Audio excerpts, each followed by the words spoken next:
గౌరవనీయులు ఈ చారిత్రక ఘట్టానికి ముఖ్య అతిథి రాష్ట్ర ముఖ్యమంత్రి వర్యులు రేవంత్ రెడ్డి గారికి, ఆర్థిక మంత్రి ఉప ముఖ్యమంత్రి భట్టి గారికి, నీటిపారుదల శాఖ మార్చులు ఉత్తమ్ గారికి, నా సహచార మంత్రివర్గ సభ్యులందరికీ, వేదిక మీద ఉన్నటువంటి ప్రజాప్రతినిధులందరికీ, శాసన మండలి అధ్యక్షులు సుఖేందర్ రెడ్డి గారికి, ప్రియమైన రైతు సోదరులందరికీ, అదేవిధంగా పాలనా అధికారులందరికీ ఈ యొక్క శుభ సందర్భాన రైతాంగ పక్షాన శుభాకాంక్షలు, ధన్యవాదాలు కూడా తెలియజేస్తున్నాం. ఇక్కడ ఉన్నటువంటి రైతులే కాకుండా రాష్ట్ర వ్యాప్తంగా లక్షలాది మంది రైతులు ఈ యొక్క కార్యక్రమాన్ని వీక్షిస్తున్నారు. మీకు తెలుసు, గత 2.5 సంవత్సరాలుగా ప్రజాప్రభుత్వం రేవంత్ రెడ్డి గారి ఆధ్వర్యంలో ఏర్పడ్డటువంటి తెలంగాణ ప్రభుత్వం భారతదేశంలో చిన్న రాష్ట్రం, కొత్త రాష్ట్రం. ఆ కొత్త రాష్ట్రాన్ని అష్ట కష్టాలు పాలు చేసి, విధ్వంసం సృష్టించి, ఆర్థిక వ్యవస్థని చిన్నాభిన్నం చేసి, అందరి జీవితాల్ని, అందరి వ్యవస్థల్ని నాశనం చేసినటువంటి సందర్భంలో రేవంత్ రెడ్డి గారి ఆధ్వర్యంలో రాహుల్ గాంధీ గారి, సోనియా గాంధీ గారి ఆశీస్సులతోటి అధికారంలోకి వచ్చినటువంటి రాష్ట్ర ప్రభుత్వం ఆ విధ్వంసంలో నుంచే వికాసాన్ని సృష్టించాలి, ఆ కష్టాల నుంచే రైతులను సుఖాల వైపు నడిపించాలి. కాబట్టి ఎన్ని ఇబ్బందులున్నా, ఎన్ని సమస్యలున్నా ధైర్యంగా, గుండె ధైర్యంతో ముందుకు పోయి ఏదైనా ఇబ్బంది వస్తే మన ఎన్నుకున్నటువంటి ప్రజలకు చెప్పాలి, ప్రజల్ని మెప్పించాలి, ప్రజల్ని ఒప్పించాలి, వాళ్ళ ద్వారా సవ్యమైనటువంటి పాలన సాగిస్తామని చెప్పి గుండె ధైర్యంతో ముఖ్యమంత్రి గారు తీసుకున్నటువంటి సాహసోపేతమైన చర్యల్లో రుణమాఫీ, భారతదేశంలో ఆనాడు మన్మోహన్ సింగ్ గారి ఆధ్వర్యంలో కేంద్రంలో చేసినటువంటి రుణమాఫీ తప్ప ఆనాటి నుంచి ఈనాటి వరకు ఏ రాష్ట్ర ప్రభుత్వం కూడా రైతులకు రుణమాఫీ చేసినటువంటి దాఖలాలు లేవు. ఆ రోజు కూడా దేశం మొత్తం 70,000 కోట్లు. కానీ మన ముఖ్యమంత్రి, మన ప్రభుత్వం చేసినటువంటి రుణమాఫీ ఒకేసారి మొదటి సంవత్సరం కష్టాల్లో నుంచి 21,000 కోట్లు, 25 లక్షల మంది రైతులకి రుణమాఫీ చేశాం. గత ప్రభుత్వం కూడా చెప్పింది, కానీ చెయ్యకపోవటం మూలాన ఆ రైతులకు అప్పులు పుట్టలేదు, పైగా మిత్తి వడ్డీ కట్టి వాళ్ళు ఇచ్చిన దానికంటే 10,000 కోట్ల భారం ఆనాటి రైతుల మీద వేశారు. అందుకనే ఆ రైతులు ఆ పాలనని బంగాళాఖాతంలో కలిపారు. అటువంటి వాళ్ళు కూడా ఈనాడు రేవంత్ రెడ్డి గారి ప్రభుత్వాన్ని విమర్శిస్తున్నారంటే వాళ్ళకి కనీసం మానవత్వం ఉండాలి. ఆనాడు రైతాంగాన్ని కష్టాలు పాలు చేసినటువంటి మీరే ఈరోజు నీతులు చెప్పకుండా, సిగ్గు లేకుండా బజార్లో తిరుగుతుంటే ప్రజలు ఏమనుకుంటున్నారో అర్థం చేసుకోమని చెప్పి విజ్ఞప్తి చేస్తున్నాం. రుణమాఫీ, మాకు పంట రుణాలంటే రైతుకు చాలా రకాల రుణాలు ఉంటాయి. దీర్ఘకాలిక రుణాలు ఉంటాయి, అదేవిధంగా స్వల్పకాలిక రుణాలు ఉంటాయి. రాష్ట్ర ప్రభుత్వం ఇచ్చినటువంటి మాట పంట రుణాలు అంటే స్వల్పకాలిక రుణాలు. అది మాకు 40 బ్యాంకులు ఇచ్చినటువంటి ఖాతాదారులందరికీ మేము ఇచ్చినటువంటి భరోసా, మేము ఇచ్చినటువంటి పూచి 25 లక్షల మందికి 21,000 కోట్లు మొదటి సంవత్సరంలో ఇచ్చినటువంటి ఏకైక ప్రభుత్వం రేవంత్ రెడ్డి గారి ప్రభుత్వం అని చెప్పి మీకు ఈ సందర్భంగా మనం చేస్తున్నాం.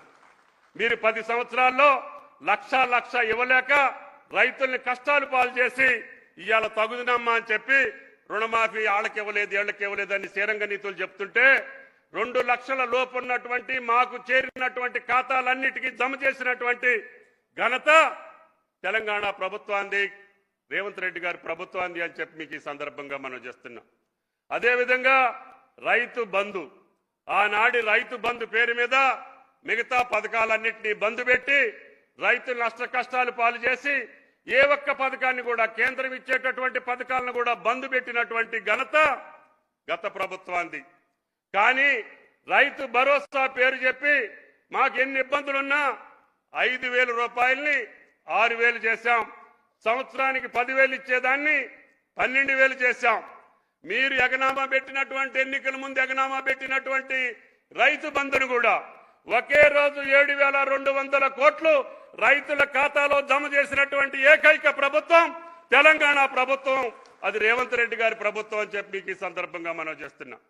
పోయిన యాసంగిలో మాత్రమే 2000 కోట్లు చిల్లరి మేము రైతు ఖాతాలో జమ చేయలేదు. అది వాస్తవం, మేము ఒప్పుకుంటాం. అది కేవలం ఉద్యోగస్తుల యొక్క భారం. మేము ఇచ్చినటువంటి మాట లక్షలాది మంది జీవితాల్లో వెలుగులు నింపడం కోసం మొన్న యాసంగిలో ఆఖరి కిస్తీ మాత్రం మేము ఇయ్యలేదు. దానికి బదులుగా మేము 5000 కోట్లు పెట్టి మీరు పండించినటువంటి అన్ని పంటల్ని మద్దతు ధరకు కొన్నటువంటి ఏకైక ప్రభుత్వం తెలంగాణ ప్రభుత్వం.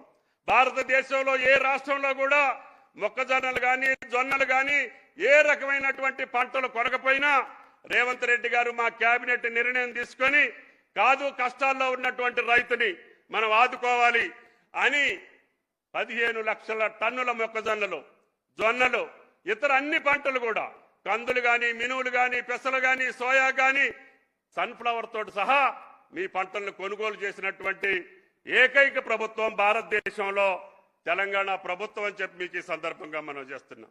అదేవిధంగా రైతు బీమా మీద కూడా అబద్ధాలాడి అడ్డగోలు మాటలతోటి బజార్లో అమ్మడి తిరుగుతున్నారు. ఈ రోజు వరకు 4250 కోట్లు ఈ 3 సంవత్సరాల్లో మేము కట్టాల్సినటువంటి ఎల్ఐసి కట్టాల్సిన ప్రీమియం కట్టాం. మొత్తం సొమ్ము ఏ ఒక్క కుటుంబానికి కూడా బాకీ లేకుండా ఎల్ఐసికి ప్రీమియం చెల్లించి ఏ ఒక్క రైతు కుటుంబంలో ప్రమాదం జరిగి ఆయన గారికి రైతు బీమా ఇచ్చినటువంటి ఏకైక ప్రభుత్వం తెలంగాణ ప్రభుత్వం. రైతు బీమాలో మేము ఏ ఒక్కరికి బాకీ పడలేదు. రుణమాఫీలో ఏ ఒక్కరికి బాకీ పడలేదు. రైతు భరోసాలో మొన్న ఆఖరి కిస్తీలో మాత్రం అసలు రైతు భరోసా అంటే మనందరికీ రాష్ట్ర ప్రజలకు తెలియాలి. ఇది పంట భరోసా, భూమి భరోసా కాదు. నేను ఇదే వేదిక మీద నుంచి చెబుతున్నా, భవిష్యత్తులో ప్రతి రైతు పంట వేసినటువంటి రైతుకి రైతు భరోసా రేవంత్ రెడ్డి గారి ఆధ్వర్యంలో కొనసాగుద్ది అని చెప్పి కూడా మీకు ఈ సందర్భంగా మనం చేస్తున్నాం. అంతేకాకుండా పంట మార్పిడి విధానానికి కూడా మేము అంకురార్పణ చేశాం. ఈరోజు అన్ని పంటల్ని మనం దిగుమతి చేసుకుంటున్నాం. కానీ ఆ పంటలకి కావలసినటువంటి వెసులుబాటు ఇవ్వాలని మా రైతు కమిషన్ అధ్యక్షులు ఇచ్చినటువంటి సలహాలను పూర్తించి భవిష్యత్తులో మనం ఏ పంటలైతే దిగుమతి చేసుకుంటున్నామో ఆ పంటలకి రైతును ప్రోత్సహించి ఆ రకమైనటువంటి ఉద్యాన పంటలతో పాటు తప్పకుండా భవిష్యత్తులో కూరగాయలతో సహా ఈ రాష్ట్రంలో సమృద్ధిగా మనం పంటలు పండించే స్థాయికి ఈనాడు రైతాంగాన్ని తీసుకెళ్లాలని ఇందాకనే పెద్దలు చెప్పారు.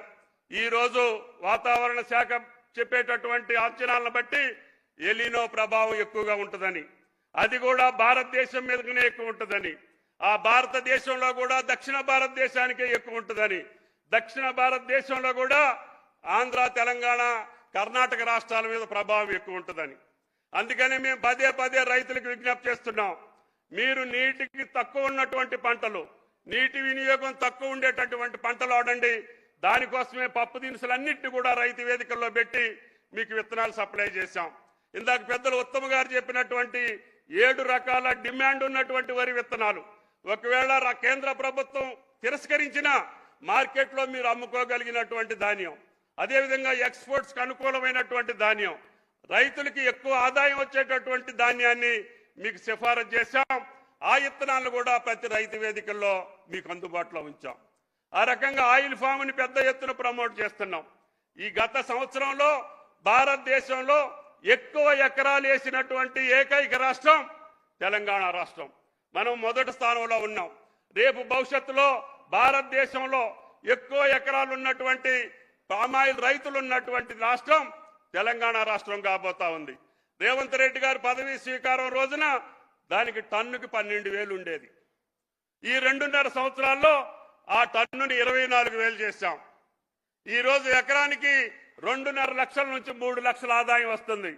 తెలంగాణ అన్ని జిల్లాల్లో కూడా ఫ్యాక్టరీలు నిర్మాణం చేయాలని మా ప్రభుత్వం యొక్క కోరిక, ముఖ్యమంత్రి గారి యొక్క ఆదేశం అని చెప్పి కూడా మీకు ఈ సందర్భంగా మనం చేస్తున్నాం. ఇప్పటికే 14 జిల్లాల్లో ఫ్యాక్టరీ నిర్మాణం కొనసాగుతుంది. 3 లక్షల ఎకరాల రైతులు ఈ రోజు సంతోషంతో ఆయిల్ ఫామ్ వ్యవసాయం చేస్తున్నారు.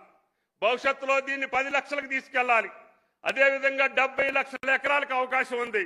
మీరు ఆలోచన చేయండి.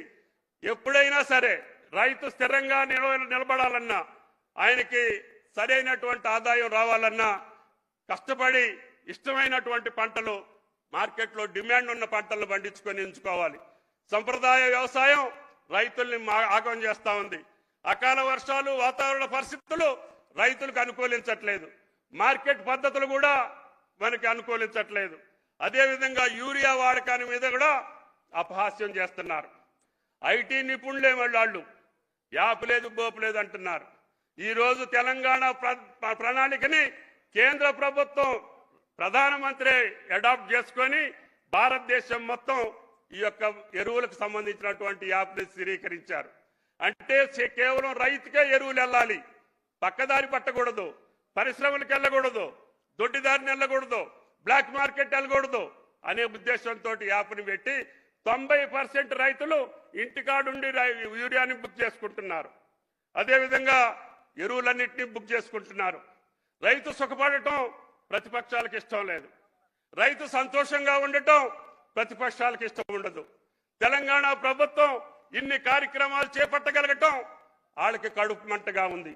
కాబట్టి ఎవరు కడుపు మంటకి రాష్ట్ర ప్రభుత్వం బాధ్యత కాదు.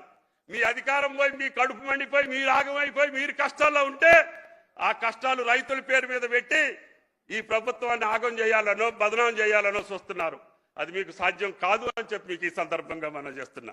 అందుకనే రైతుకి ఏదైనా ఇబ్బంది ఉంటే అది యాప్లో కానీ, రైతు భరోసాలో కానీ, రైతు బీమాలో కానీ, ఇత్తనాల్లో కానీ దేంట్లో సమస్య ఉన్నా తీర్చగలిగేటటువంటి ప్రభుత్వం తెలంగాణ ప్రభుత్వం అని చెప్పి మీకు ఈ సందర్భంగా మనం చేస్తున్నా. ఏదన్నా ఉంటే రైతు వేదికల నుంచి ఇప్పుడు లక్షలాది మంది రైతులు చూస్తున్నారు. నేను ప్రతి మంగళవారం వాళ్ళతో మాట్లాడుతున్నా. మీకు ఏ కష్టం ఉంటే మాకు చెప్పండి, దాన్ని సరిచేసి మీకు అనుకూలమైనటువంటి పద్ధతులను కొనసాగిస్తానని చెప్పి మేము గంటా బజాయి చెప్తా ఉంటే బిత్తరపోయినటువంటి ప్రతిపక్షాలు, అధికారం పోయినటువంటి వాళ్ళు, అధికారం కావాలనుకునేటటువంటి పార్టీలు అర్ధాంతరం లేకుండా, అర్థం లేకుండా, పర్థం లేకుండా అబద్ధాలు ఆడి మళ్ళీ బట్టగట్టాలనుకుంటే తెలంగాణ ప్రజలు తెలివి కల్లోళ్ళు అది మీకు సాధ్యం కాదు అని చెప్పి మీకు ఈ సందర్భంగా మనం చేసుకుంటూ ఈ చారిత్రక ఘట్టానికి 9 రోజుల్లో 9,000 కోట్లు రైతుల జేబుల్లో వేయగలిగినటువంటి ఏకైక ప్రభుత్వం తెలంగాణ ప్రభుత్వం అని చెప్పి మీకు ఈ సందర్భంగా మనం చేస్తున్నాం. అది రేవంత్ రెడ్డి గారి అధ్యక్షతన సాధ్యమైంది. ఆయన గారికి ప్రత్యేకంగా ధన్యవాదాలు తెలియజేస్తూ నాట్ల కంటే ముందే మీ పెట్టుబడి కోసం ఆలోచించి కష్టాలు పక్కన పెట్టి ఈ రోజున 9,000 కోట్లు బట్టి గారి ద్వారా అరగంటలో మీ ఖాతాలో ఏపిస్తామని చెప్పి ఈ సందర్భంగా మనం చేసుకుంటూ గౌరవ ఆర్థిక మంత్రి గారిని మాట్లాడవలసింది